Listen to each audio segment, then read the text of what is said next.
Service is strictly limited to individuals that owe the IRS $10,000 or more in back taxes. And if you qualify, we can guarantee that you won't be writing a big fat check to the IRS, or our services cost you nothing.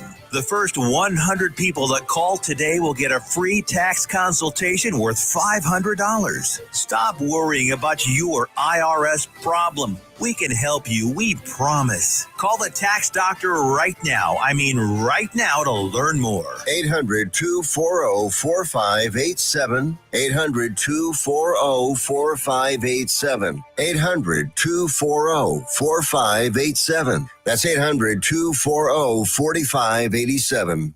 Why have thousands of aspiring authors teamed up with Christian Faith Publishing to publish their book? Because Christian Faith Publishing is an author-friendly publisher who understands that your labor is more than just a book. We provide authors freedom and flexibility throughout the publishing process, professional book editing, award-winning design, and some of the highest royalty structures in the publishing industry. And as always, you will retain 100% of the rights to your book. I was looking to find a company that I could trust, one that assisted in the editing process completely.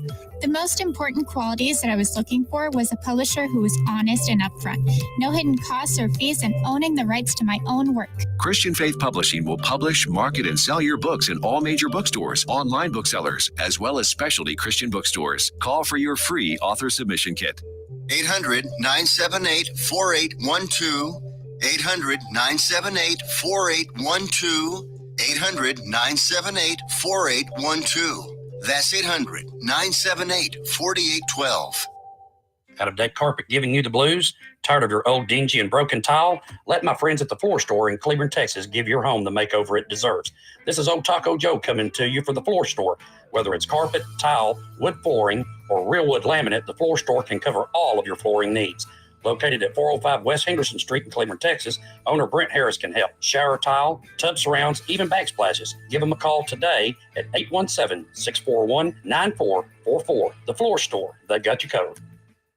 Here's important new information from the Diabetes Solution Center for you, a family member, or a loved one suffering with diabetes. If you have lost your provider, or if you need a provider for diabetic supplies, you may qualify to receive your diabetic testing supplies now with little or no out-of-pocket cost, regardless of your age. All you need is Medicare or private insurance to be potentially eligible. Call the Diabetes Solution Center right now for details. Just takes a couple of minutes. Our friendly, knowledgeable agents will give you free, no-obligation information, handle all the insurance paperwork, and make sure your supplies are delivered directly to your door for free. Call U.S. Medical Supply 24 hours a day. 800-597-9323. 800-597-9323. 800-597-9323. Call right now. 800-597-9323. Out of deck carpet giving you the blues? Tired of your old dingy and broken tile? Let my friends at the Floor Store in Cleveland, Texas give your home the makeover it deserves. This is Old Taco Joe coming to you for the Floor Store. Whether it's carpet, tile, wood flooring, or real wood laminate, the Floor Store can cover all of your flooring needs. Located at 405 West Henderson Street in Cleveland, Texas, owner Brent Harris can help. Shower tile, tub surrounds, even backsplashes. Give them a call today at 817-641-9444. The Floor Store, they got you covered.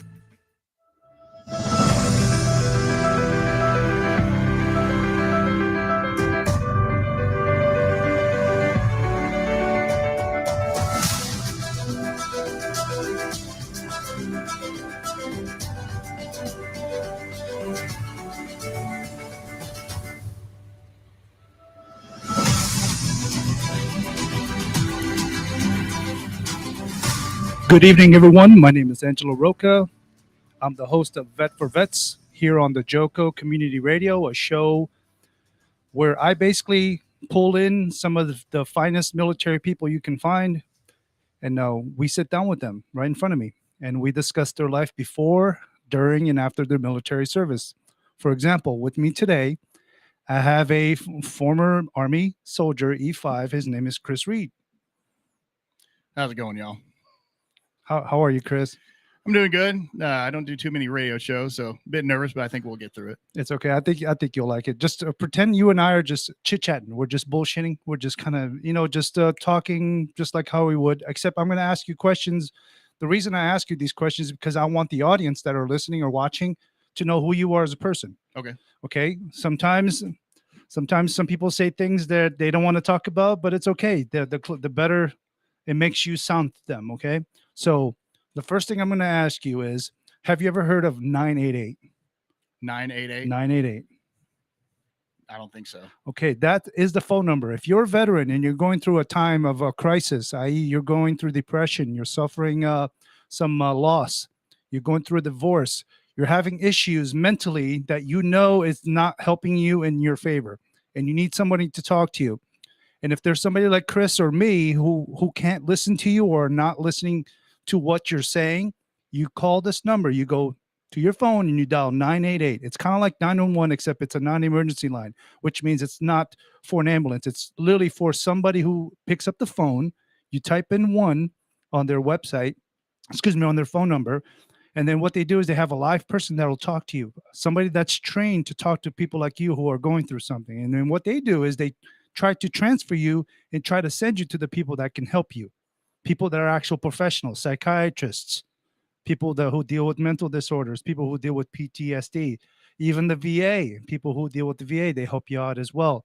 And it's also great for first responders as well if you're a first responder. So I guess now you know what 988 is. I've usually just, if I'm having one of those episodes or kind of finding myself in not a good situation, I usually call one of my buddies up and they usually square me away. I have a close group of people who I know they're always going to pick up the phone and be there for me. Yeah, I feel you. I have the same type of group, but these are like the people that are, if you have an addiction. Yeah. A lot of people who have an addiction, like gambling addiction, they tend to not have people around all the time because they've lost everything. Yep. They're homeless. They may not have that support. They might not have the support. They might not even have cell phones to call their friends. So what they do is they go and find a place where they can call 988 and they can be sent to the right people. Just now you know what 988 is. All right, squared away. So as if you're just now listening, you could call in. You can call in anytime you want. Okay. You can message us on social media. If you're watching live or later, you can also message. I'll try to get back with you. Hi, James Stewart. He's one of our local politicians. Awesome. Fantastic. Yeah, he's a great man, a God-fearing man, and I love that man. That dude is amazing. So if you are just now listening, this is Vet for Vets. I'm here with Chris Reid, and we're going to start our interview where I want to get to know you as a person. You reached out to me and said, hey, Angelo, I want to be on your show because I want to talk about this Ruck March thing. And we're going to get to that the second half. So where did you grow up? I grew up here in Fort Worth, Texas. I did most of my growing up until I actually joined the military. Oh, nice. So what kind of things did you do growing up when you were a little kid? Like camping, hunting, shooting guns. I shot my first gun when I was 5 years old. Oh, that's the best age to shoot a gun. Yeah, 5 years old. I couldn't tell you exactly. It was probably a 22. Oh, nice. With my grandfather out of his. Well, that's place. how you start. You start with 22. Why the heck? Why would you give him a 9mm or a 45? Well, not a BB gun, I should say. I actually, so it wasn't a BB 22 gun. 22 is a good 22. Starter gun. Yeah, BB guns don't kill, but you want to show them the power of the actual bullet. The 22 is the starter bullet. It was a good little platform to start. And they lived out in Call, Texas, and growing up, they had a dirt road. Everybody had horses, so I grew up, riding horses every time I go down there. That's great. Like I said, camping, just lots of outdoor stuff. I didn't do as much fishing. Yeah, but I do a bit more fishing now because my daughter is showing some interest, and I have a lot of fun watching her catch fish and seeing who can get the most. And she really beats me almost every single time. That's awesome. So how your parents, how were they growing up? So full disclosure, I was actually adopted. Parents are parents. So I get that. Yeah. I was adopted at 4 days old. My biological parents were 15 and 17. Oh. My parents were having trouble conceiving, and so I got put up for adoption. They brought me home after 4 days, and then shortly after, my mom got pregnant with my sister. How old were you when you found out that you were, like, when you realized, you know what, I don't look like my mom and dad? No, it wasn't like that. I think we were talking. I remember my dad telling me and my mom getting really upset, but I was kind of like, okay, Like it was kind of like whatever. Oh, that's crazy. You know what's funny is my sister, when we were growing up, my sister for years believed that we found her on the side of a trash can because, you know, siblings, we always talk crap about each other. And I would tell her, yeah, we found you on the side of a trash can. And she believed it until one day she asked my mom, did you find me on the side of the trash can? She's like, what are you talking about? My sister will tell you that. She goes, you asshole. I can't believe you told me that for years. My sister was actually born 6 weeks early. So she actually had CP. So she can't walk. She's in a wheelchair. She's mostly there, but she's there enough for me to pick at her as her brother, pick on her, stuff like that. But whenever it came to somebody else kind of giving her crap, her big brother shut that down pretty quick. Like being with a sister who has special needs? Because I don't have any experiences to compare it to. It's just, I would imagine it's with everyone else with the fact, you know, we couldn't play basketball together. We couldn't run around in roughhouse like that. But I mean, we'd watch movies, play board games, puzzles, things like that. But so that was it's kind of a different upbringing, I guess, with siblings. Yeah. So where's she at now? She still lives with my mom and dad. So they have, that's awesome. They have a custom room for her to be able to take a shower and all that stuff. And they have caregivers that'll look after her throughout the week. So she's able to go and do like water therapy and things like that. She likes to do events at Casa Mañana and get involved in plays and things like that. So she's still, she's still active, but she does need 24-hour care. Yeah. She can't do stuff on her own. Yeah, you were talking about your biological mom and dad. Growing up, I've always had this belief that anybody could be a father and mother. Oh yeah, but it takes a really strong person to be a mom or a dad. And how were they to you? Like, do you remember like just being just so happy that you grew up in a household that was loving and yes, caring? I had an absolute fantastic childhood. Yeah. Went to Universal Studios. Oh, that's awesome. Disney World. They paid for piano lessons. I played piano for many years. Do you still play it? No, I haven't. Oh, but I do, they were very loving. I never felt like I didn't have a sense of not belonging. Yeah. They are fantastic parents. Yeah. And I will say that my dad was pretty strict growing up, and he scared the hell out of everybody. Well, that's the way it should be. He's like 6'3". But that's what's wrong right now with society. Super in shape still. Oh my he gosh. runs 5 miles every other day. Dude, he's still getting after it. Yeah. But for growing up into the military, we had a pretty rough relationship, I guess. There was some struggle, and he was a mechanical engineer. He worked for a bunch of different military sounds familiar as a contractor. So he was gone, 4 or 5 days a week, pretty often. So that helped, but he supported the family, right? Oh yeah, absolutely. And my mom's a doctor too. Oh no! Oh wow. So my mom, she used to work for Alcon for about 30 I know years. Exactly where that's at. That's cool. She's kind of the head of R&D when it comes to developing drugs that have to do with glaucoma.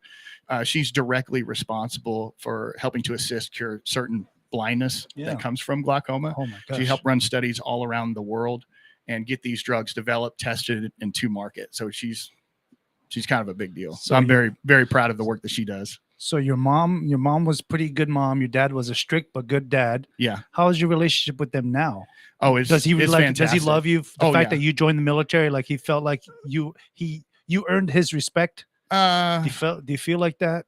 I think the respect really comes from being a good person, being a good father.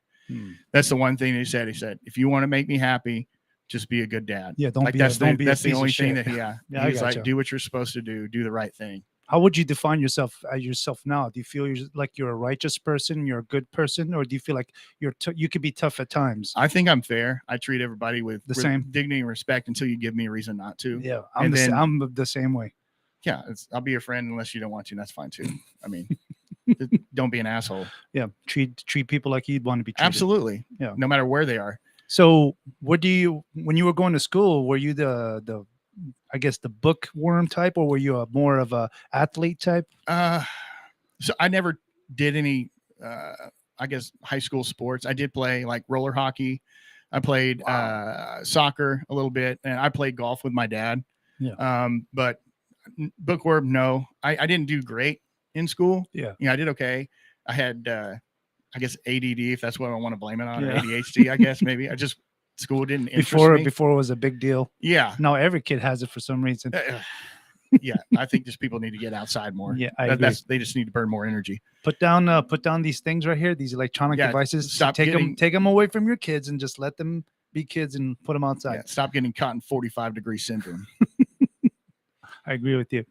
So you didn't play really much sports. You played a few sports. What were things that you loved doing growing up? I know you said shooting. You did what other stuff did you do? Before I joined the Army, I had a truck. I lifted it up, so I like to go off-roading. Nice. I actually, we do some modification in my vehicle. I actually went to 2 separate high schools. We won't get into that too much, but I got with a buddy in high school that also loved to modify trucks and do things like that. And we kind of created Fort Worth's first official truck club called Twisted Images. Oh, nice. And we started this when I think I was 16, 17 years old. We started. So, I mean, we wrote bylaws. We had our own logos, everything. Like everything was totally legit. That's cool. And for the first year, couldn't get anybody. And then after that, we slowly started getting people to join the club. Yeah. Again, Twisted Images. So on the weekends, we go to like Northside and cruise up and down the strip. That's before the cops started shutting it down like years ago. You can't cruise no more. Yeah, you can't cruise no more. And but we started gaining momentum, and we had some respectable vehicles. And then we got offered to help co-host a car show at the Fort Worth Convention Center with Showtime Entertainment and Miller Lite. And we were just teenagers. That's running awesome. This stuff. So we actually got to help put on a show there and had 300 vehicles come out. We had all sorts of events. We had bands come out. So it was pretty cool as a teenager. Yeah. Me and him were actually being able to organize things like that. That's awesome. That's fantastic. So what year did you graduate high school? 2002. Oh, wow. That's not there. That was a couple years ago. Yeah. Do you feel old yet? No, it's kind of, but it's funny because if you look back at it, as thinking to yourself as a kid, like, oh man, people who are in their late 30s, 40s, that's old. Mm-hmm. And now I'm like, that guy didn't know nothing. I don't feel like it. I'm 39. I'll be 40 this year, but I don't feel like it. Yeah. So you're about to graduate high school. You don't know what you're going to do, right? Yeah. Most kids don't know. Some kids have it decided. They know they're going to college, or they know they're going to college. They're going to go to a trade school. A lot of people that join the military, they don't know they're joining the military. What ultimately led you up to going to the recruiting office?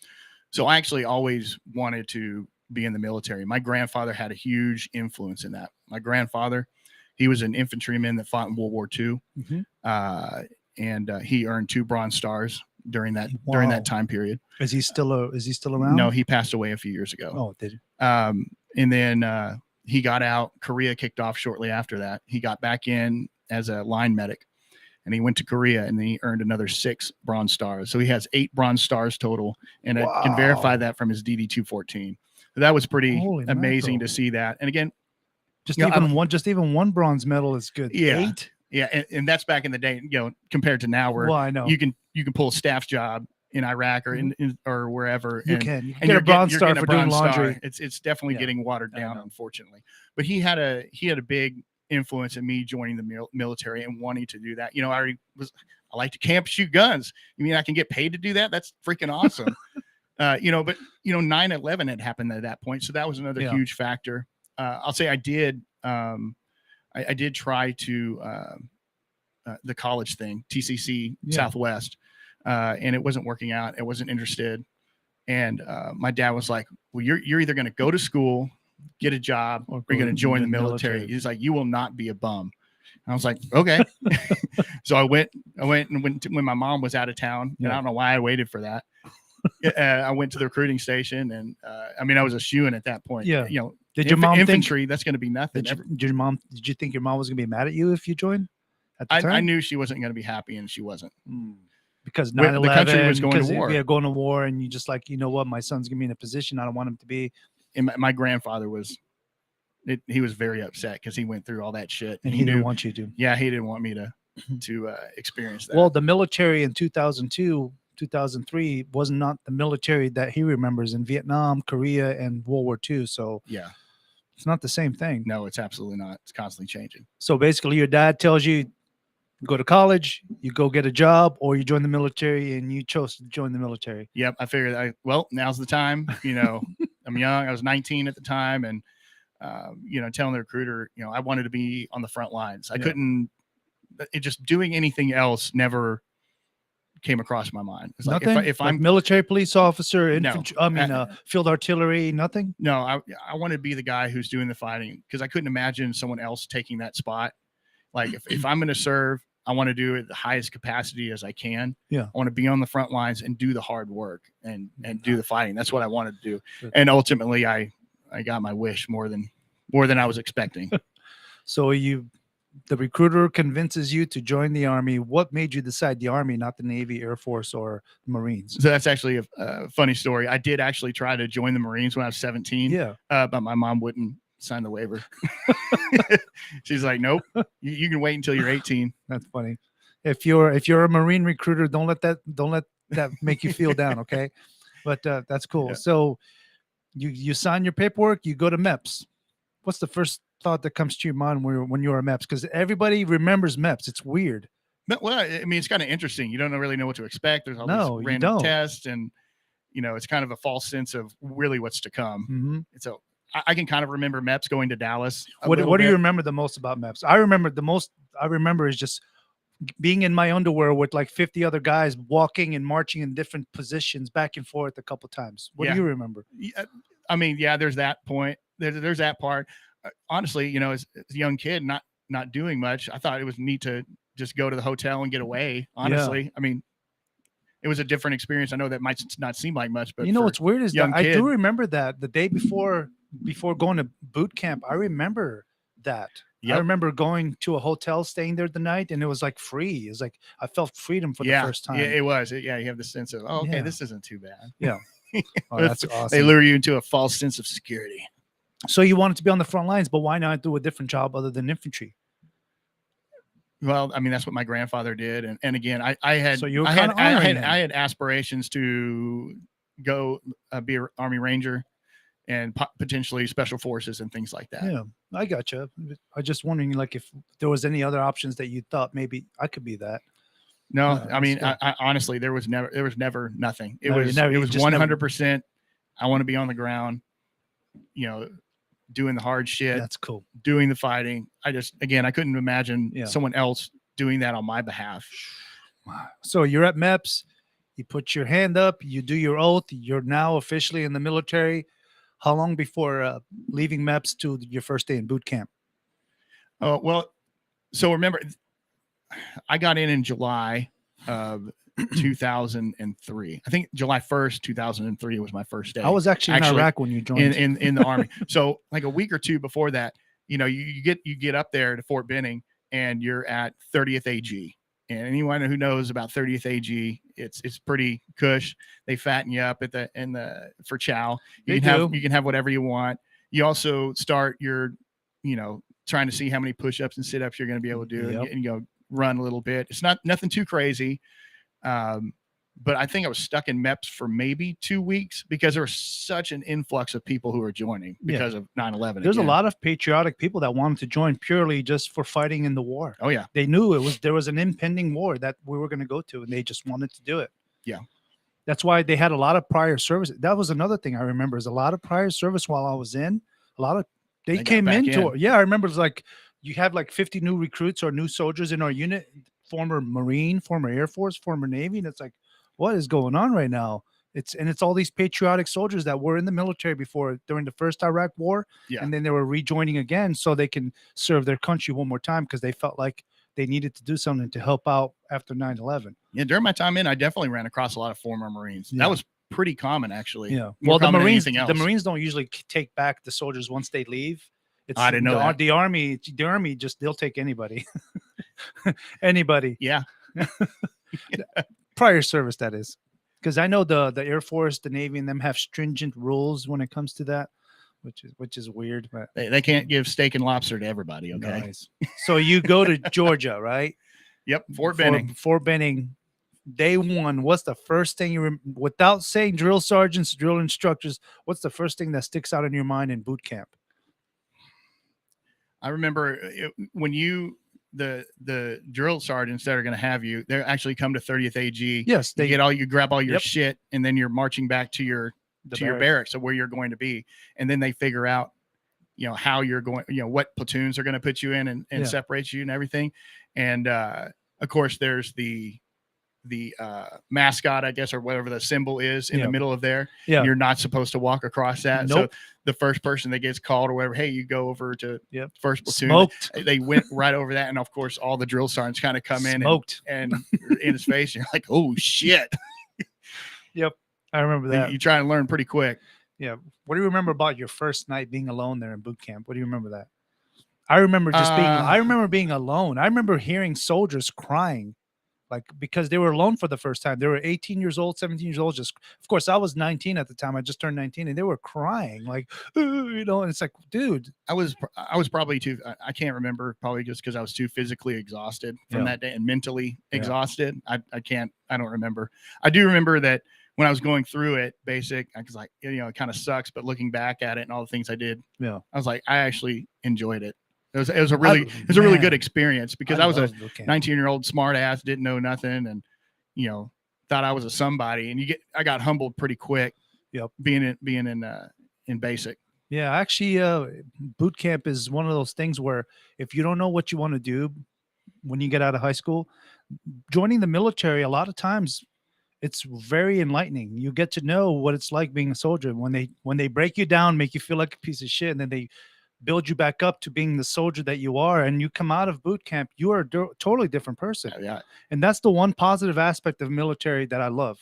I'll tell you, when I was going through that, they were still putting their hands on you. You know, so same here. You'd get smacked around a little bit. We'd get shoved to the wall, the rail all the time. Absolutely. Yeah, there wasn't none of this stress card crap. Yeah, that was bull crap. I don't know where that came from. Blanket parties were a thing. Yep. And I remember we used to, the guys that never showered, they would get we would get toilet brushes and we'd scrub them with the toilet brushes, because, like, dude, you smell.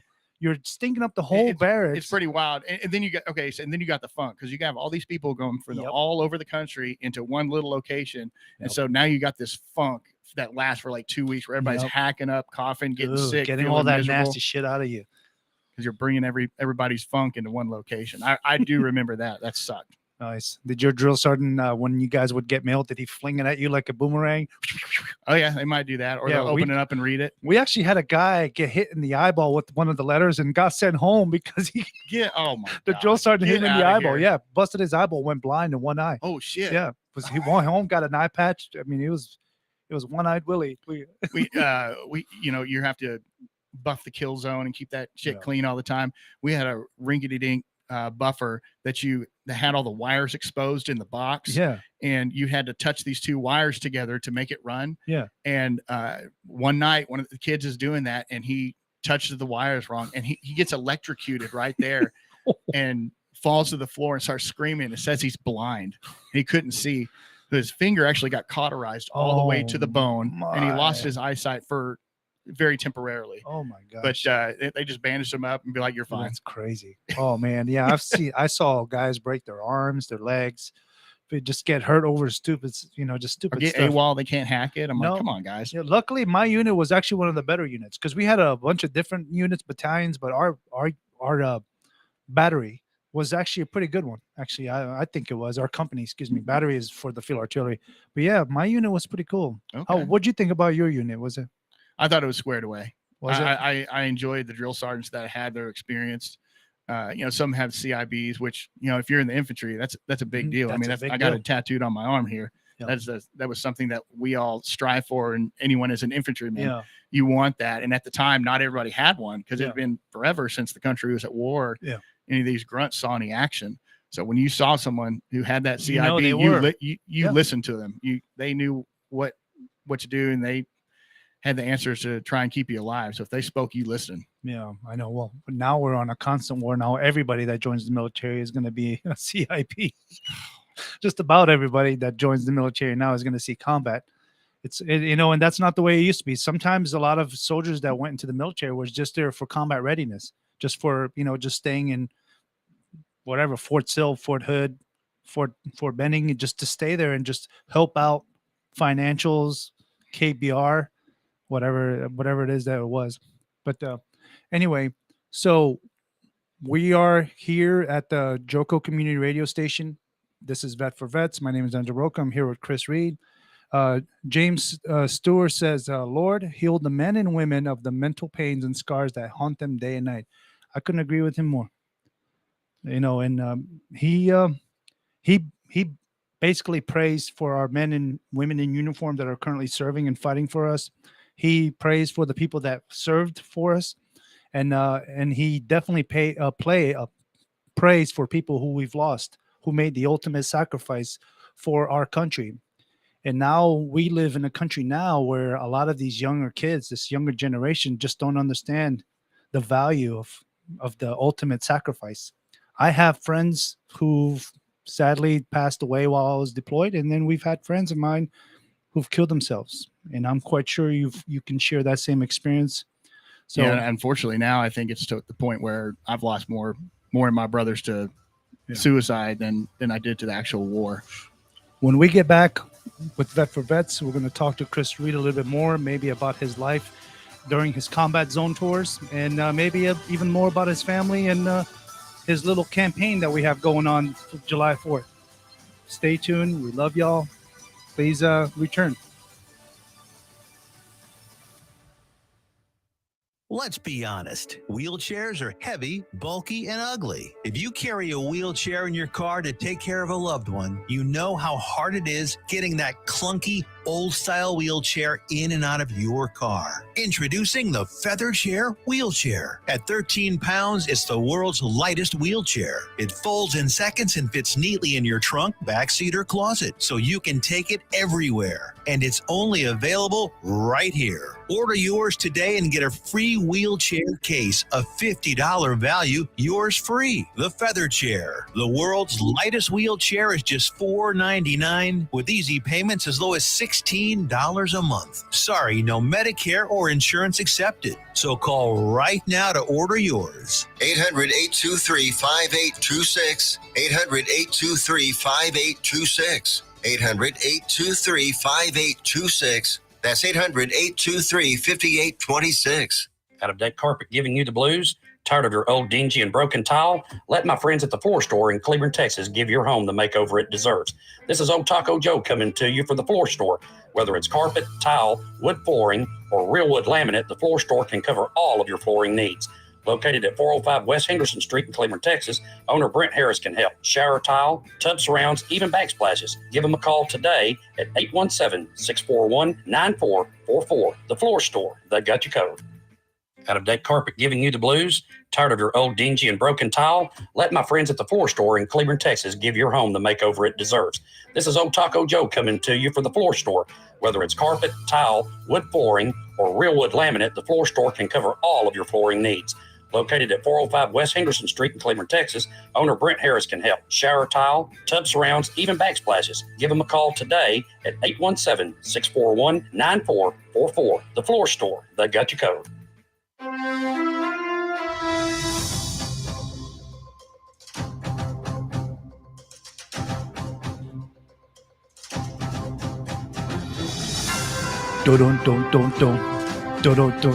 Yeah, Tiffany Carlin chose this, and it's fantastic. I love it. Welcome back to Vet for Vets. This is Angelo Rocha. I'm here with Chris Reid. This is the Joco Community Radio, where we basically, it's just a really massive show where we talk to veterans and discuss their life before, during, and after their military service. There's a somebody named Luviano. Shout out to Miguel. that old death master. Where's that from? That was I served with him my first tour. We were battle buddies in basic training together. I still have that's my boy. Man, my Facebook. Facebook is very political and very left leaning, but I tell you what, all my military friends are still on there. Yeah, that's a big reason why I stay on is to talk to my buddies. That's literally the only reason I'm on. Okay, just before we get started with the second half with Chris, I want to mention that Joco Community Radio is proud to be the voice of Johnson County, Texas, and is live 24/7 on the TuneIn Radio Network. You heard that right. We are live 24/7 on the TuneIn Radio Network. TuneIn Joco is the place to find all the ways to listen and watch. And the station app is also available for free on Android and Apple devices. That means all Android and Apple devices. If you go to your store, whatever, on Android and Apple, you simply search us on the store and bam, there's Joco Community Radio station app. Okay, JocoCommunityRadio.com is where you can find basically this lineup and more. This episode of Vet for Vets is brought to you by Next Level Claims, making your insurance work for you. Reach out to your Texas sales rep at 844-TEX-HAIL. That's HAIL, HAIL. That's 844-839-4245. Be sure to dress your I just felt like I was having a stroke there. Be sure to dress your arms and more at thetiffy.com. That's TheTiffie.com. That is Tiffany's personal website that has a bunch of really awesome things that maybe you're thinking about getting your wife, your loved one, family member. Basically, she's got a pretty nifty little website if you want to go to. I'll check it out. We are back to Vet for Vets. I'm here with Chris Reid. I am Angelo Rocha. Hello, everyone. So we were discussing Chris's life before he joined the military. So now we're going to talk about the meat and bones of your military service, okay? So you get done with basic training at Fort Benning, Georgia. When did you find out about your tour to wherever your first deployment was? And when was it? Well, towards the end of basic is when they start giving you orders for where you're going to go. Mm-hmm. And I got told to go to Fort Lewis in Washington, kind of the Seattle, Tacoma area. All the way out there? Yep. Man. And so that was definitely not what I was wanting, because I think you have a wish list of where you want to go. So at the top of the list was like Hawaii. Yep. Germany. And mine was Germany. I'm sure I put Europe in there, and then actually I put Fort Hood since that would be closer. I'm glad I didn't get it because I hear way too many horror stories about that place. It's a nightmare. Well, it's not Fort Hood anymore, just by the way. What is it now? It's some weird name. It's they changing it, like they changed a bunch of military bases to be more politically correct. But the guy they named the bases, the Fort Hood after, is actually a really famous man, so which is cool. But it's not right. You know, they're basically canceling famous people of the past to put now, instead of renaming the base after somebody famous in the military, why not just change some building or name the building after them, or maybe a whole city or something. I don't know, and they just want to spend millions of dollars at changing these bases names. It's going to cost them. Yeah, it's going to cost lots of money. But anyway, so you were saying? So you know, I did not get anywhere close to what I wanted, so I got moved up to Fort Lewis, Washington, and I've lived in Texas my whole life up till that point. So dealing with the weather, especially in the wintertime, really sucked. I did not like it. It's cold up there. It is. It's cold and rainy. Just be glad you weren't in Alaska. I heard the soldiers that got stationed up there, they hated every minute of it. But yeah, I was with 125 25th Infantry Division, 1-5 Bravo Company Death Masters, and being the unit where I went to at Fort Lewis, they put us in the old World War II barracks. I think it was. They were old barracks, and my first unit was pretty rough. My leadership, but I was a 19-year-old smart ass. Yeah. So I definitely got really good at push-ups and getting smoked. But that's really kind of where your training really kind of takes place. Just basic is just kind of getting your PT up and just getting a little taste of what you're about to do. So I learned quite a bit from my leadership when I was in 1-5. A lot. That's crazy. So so you get to your first unit. When did you find out you were going to go to Iraq? Because this is around 2005, right? Yeah. So no, take it back. It was in 2004. Oh, 4. Yeah. So I left. I think it was in, I want to say August, September timeframe. So 3 months before that, like we knew we were going. Yeah. But then you get your orders about, I guess, 3 months out. I can't really remember. Something like that. It gives you enough time to prep and train. Yeah. Get all your affairs in order before you leave. Mm-hmm. So yeah. No. So you get on the plane, you go to Kuwait, right? Yeah, we went because not every unit goes to Kuwait. Some units go northern Iraq, some go to southern Iraq. I want to say we took the plane from Fort Lewis, Washington. Well, it wasn't Fort Lewis. It was that Air Force base that's right next to it. Yeah. I can't remember what the name of it was. It's some weird. It's probably some Air Force. I can't think of it, but it was the Air Force base that was next to it. That's where we flew out of. I think we went to Ireland as a stopping point. I think maybe that's where we went, was Ireland, and then I think Germany, and then I think we went to Kuwait. Oh my goodness. That sounds about right. Yeah. Ours went straight from Ireland right to Kuwait. Just one long flight. It was like 17, 18 hours. It was a nightmare. and then of course from Kuwait, I think we took a C-130 to Biop. Yeah. I want to say, And then from there, we went from there into a Chinook and went to Taji. So that was the first kind of FOB, I guess, if you want to call it that, because BIOP was also a base everyone was operating out of. But I went to Taji, and that's where we took over 3rd Brigade Strikers, because we actually didn't bring ours, because usually they would take a battalion of strikers and keep them there for 2 rotations and then send it back. Yeah. Oh, hey, you're good. So we would sign for all their stuff, and then we'd start running missions after we gathered all their equipment. How was that deployment? It was, both of my deployments were pretty bad. They were very bad. They were very, very combat heavy. Stress, a lot of stress. Yes. What would you say was the worst outcome mentally from that? Was it flashbacks, PTSD? What would you say is the worst thing that you acquired from that 2 deployments? Maybe a little bit of flashbacks, but a lot of it was just, I wouldn't say flashbacks, but you're just reminiscing, if that's what you want to say, or just looking back on all looking back, that happened. You kind of second guess yourself, and just overall the things that you saw, because you saw a lot of death, you saw a lot of horrible things over there. I did. So, do you tell your family about any of that? I tell some stories, and then there's others that are like, those are for me. That's there's a lot of stories, things that happened to me that I keep to myself, because I don't want my family to know that I was in really severe danger.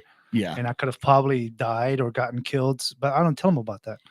And do you have stories like that where you're like really close to getting killed? Oh, but you didn't tell them about it. There's one story about when I got blown up by a suicide car bomber that I've told many times. If you want to hear about that one. Man, please tell the audience the story. Maybe just so they have a little bit of empathy to know what you are as a person. So this story actually takes place in March 31st, 2005. It started out like any other day in Mosul, getting in contact, fighting, street to street. We chased these guys back to the house where they were operating out of, killed them. But to come find out, the whole house that was there was rigged with IEDs, booby traps, and things like that. And they were making HME, suicide vest, and all that. And so we immediately backed away once we saw quite a bit of the we were dealing with. You saw all the parts, all the elements. So most likely, that house was most likely booby trapped and what it looked to be booby trapped. So we backed away and set off a cordon blocking off that house, while we had experts come in and actually document what was there.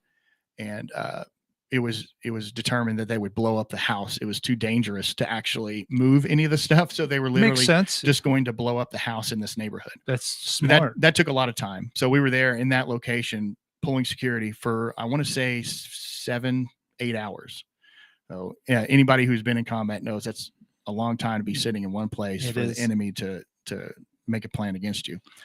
So probably about the 7-hour mark, our squad leader was like, "Hey, let's hand out some IO." And that's basically some, you know what that is? The paper with the news of kind of like what's happening in your city.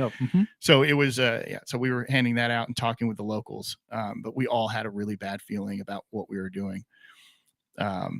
And so we're coming up to this intersection where this taxi stand is. There's a striker that's facing down that road, pulling security. We go just past it. And there's some Iraqis around us on one side and on the other side. I just remember it was real quiet, and all of a sudden this guy in a taxi just mashes on the gas and comes around the corner right in front of me. I mean, I can see his face probably from me to you. It was really, really close. Yeah.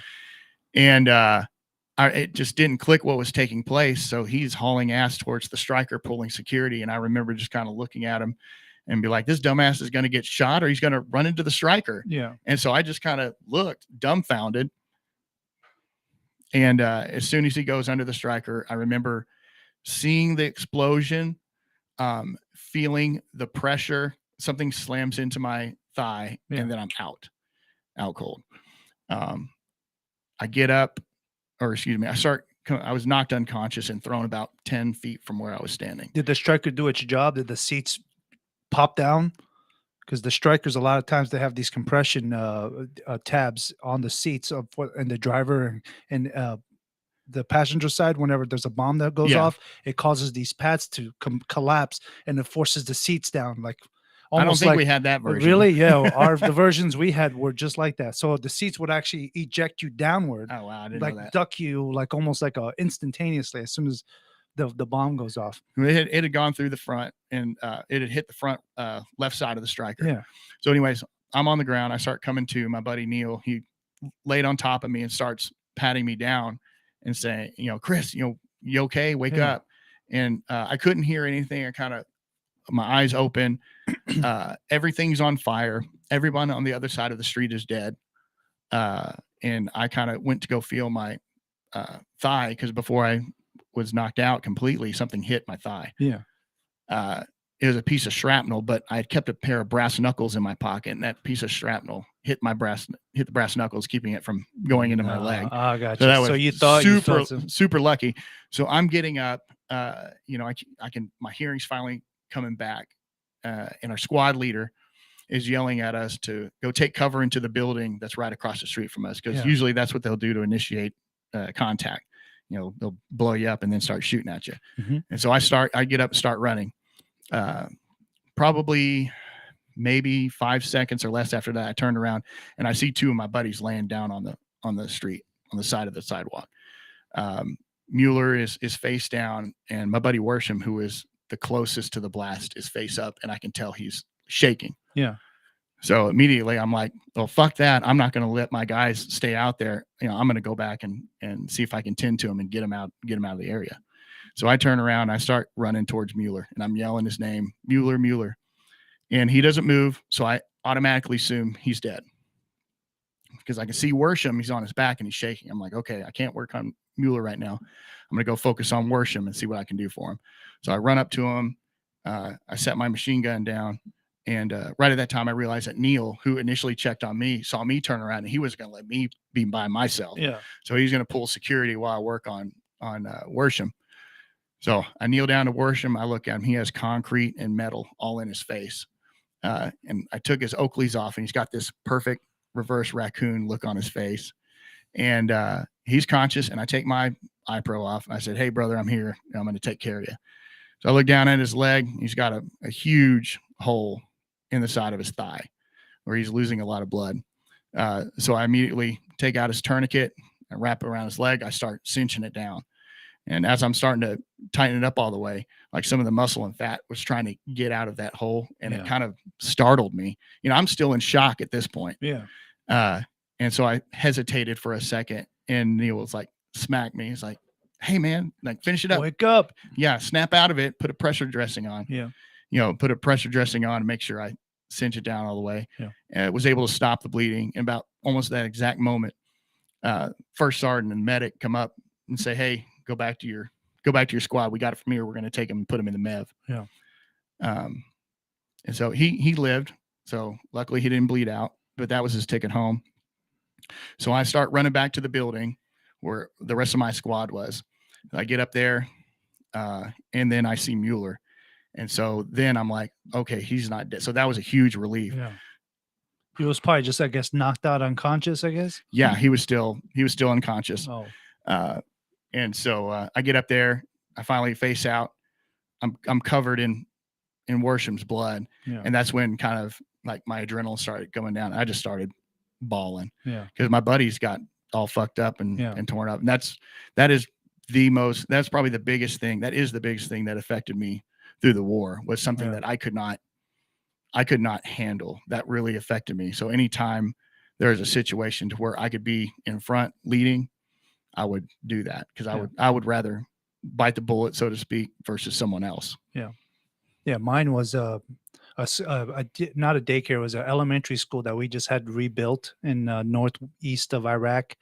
Yeah. Some punks, piece of shits, walked by the day it opened.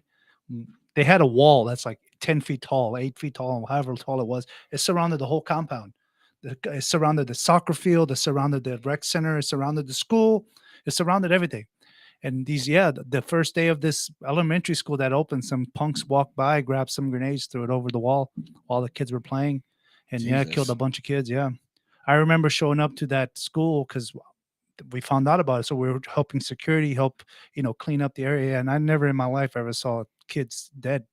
There were dead kids everywhere. I remember seeing one one kid that was dead had a lot of shrapnel and a lot of bloody wounds, and his father had taken off the kid's jacket and was hugging it while his son was right below the ground, and he's just hugging the jacket, rocking back and forth.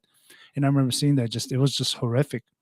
And I remember cleaning up. At that time, my first deployment, I didn't have my daughter yet. But at the same time, I had family members who were around the same age as those kids, family members. And I remember just being I didn't cry. I was trying to be tough, but I remember just picking up parts and limbs and stuff. And yeah, brain matter, eyeballs, fingers, just over some punks. They found those punks in the town. The people from the town hung them. Because there's no law and order in Iraq. Those people just whacked themselves. Yeah, it was insane. It was insane. Yeah, as long as you're not attacking us, you do your own thing. Yep, they do their own thing, and that's exactly what they did. It was basically a mob rule. So anytime those people, if a girl got raped in that town, the town would decapitate and stone that molester or rapist to death right off the bat without any court or any judgment. That's one thing they get right over there. Oh, that'd be fantastic, right? Imagine we had no rules here. Oh my gosh, how bad it would get. So your first deployment was pretty hectic. So what about your second? Was it not as much, but you still were feeling the stress? I don't know. It's kind of difficult because, again, with my first deployment, the first time I ever got shot at or anything was fighting in Fallujah, Operation Phantom Fury. So that was 3 weeks. Yeah. Operation Phantom Fury. If there's any literature that you guys find that listeners out there, I highly suggest you read about it. But that was the first taste of combat. And then after that, we got sent up to Mosul. And during that time, it was very hot and heavy. And with my second deployment, which started in 2007, we mainly worked Baghdad and Sadr City. And it was bad up until the Sadr City. It wasn't, I don't know how I would, I guess, describe that between the two. But the Battle of the Sadr City was pretty horrible. I have a real hard time trying to gauge if I was going to say which battle was worse or more intense between Fallujah and Sadr City. Yeah. And which one would you say was better prepped? Like more force, more power, more firepower, more help? Which one would you say was?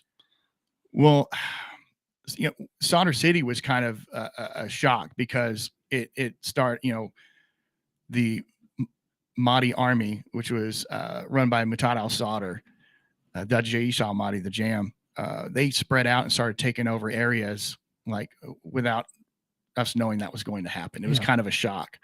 The response, we did bring in a ton of battalions, but for Phantom Fury, that was kind of planned out. So everybody had their own piece of what they were going to do. We knew where everybody was going to be at. It was still horrible. It was still 3-4 weeks of incredibly heavy fighting with a city size of 150,000 people. Yeah. And then you have Sadr City, which that was our AO at the time, working on doing kill capture missions and things like that. But it was kind of a shock. And so we're kind of having to play audibles, so to speak, and react to it. Well, that's pretty much what the military did the whole time we were over there. Just a lot of changes because the enemy is smart. They knew exactly where we were going because they would scout us. They would watch us go through the same convoys every night. And it's like, you do realize after the third time, they're going to know we're going to come through. They're going to put a bomb and prep for this. That's why we always change things up. We went down different roads but man. So, and then you have, Sadr City. So Fallujah city, about 150,000 people, about 3 or 4 weeks of fighting. We did lose a lot of soldiers, a lot of Americans, and those are fighting with us. Yeah. And then Sadr City, that's a city of 2.5 million people, and we fought inside that city for 3 months.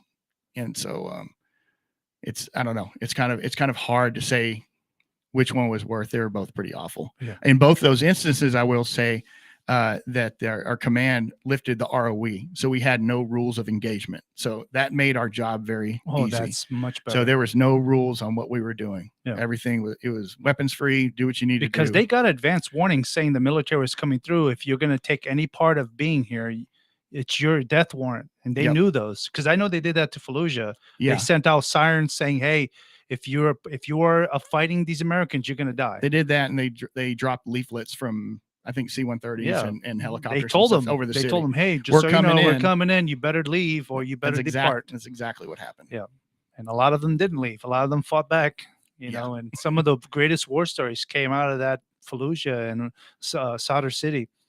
Yep. So that's crazy. How do you feel about both those operations? How do you feel? Do you feel like you would do it all over again if you knew that it was helping, or would you say it was not worth it?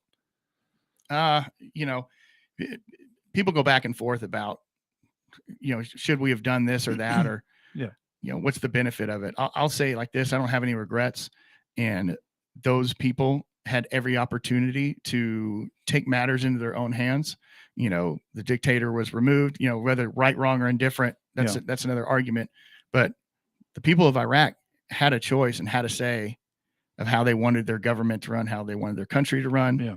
They were given an opportunity at some semblance of freedom, and you know, they didn't take it. Now, ISIS obviously had a huge problem, but you know, everyone in that country is allowed to have an AK and a magazine, and we all know that a lot of them have more than that. Mm-hmm. So if they wanted to rise up and do things on their own, they could have done that. But I don't know. I don't have any regrets really, or I'm okay with what I did. Yeah, good. Well, I'm glad.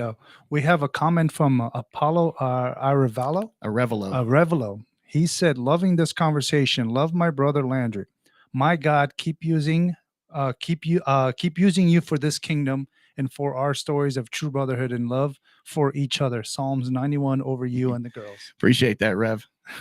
Then, I served with him my second tour. No, and then he said, "Loving this conversation."